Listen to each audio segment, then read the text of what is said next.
দেশের পূর্বাঞ্চলে বন্যা পরিস্থিতির উন্নতি হচ্ছে ধীর গতিতে। বন্যার পানি কমে আসার সঙ্গে সঙ্গে সামনে আসতে শুরু করেছে ক্ষয়ক্ষতির চিত্র। বন্যার পানি কমে যাওয়ার পর অনেকে বাড়ি ফিরতে শুরু করেছেন, তবে বসত বাড়িতে ফিরে দেখছেন কিছুই নেই।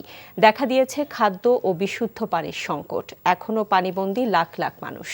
বন্যার পানি কমে যাওয়ার পর নতুন চ্যালেঞ্জের মুখোমুখি ফেনীর প্রায় 10 লাখ মানুষ। অধিকাংশ এলাকায় বন্যার পানি নেমে যাওয়ায় আশ্রয় কেন্দ্র ছেড়ে বাড়িঘরে ফিরছেন তারা, কিন্তু সব হারিয়ে নিঃস্ব লাখ লাখ মানুষ। নোয়াখালীর 8টি উপজেলা ও 7টি পৌরসভার বন্যা পরিস্থিতির কিছুটা উন্নতি হয়েছে। জেলায় দেখা দিয়েছে খাদ্য ও বিশুদ্ধ পানির সংকট।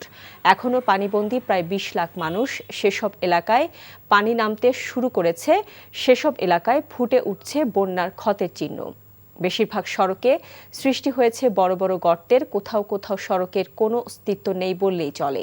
মাটি সরে যাওয়ায় এমন অবস্থা হয়েছে। লক্ষ্মীপুরে এখনও পানিবন্দী 10 লাখ মানুষ।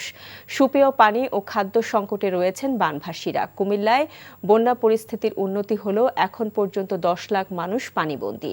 গোমতী, ডাকাতিয়া, ঘুঙ্গুর নদী সহ বিভিন্ন নদ নদীর পানি কমতে শুরু করেছে।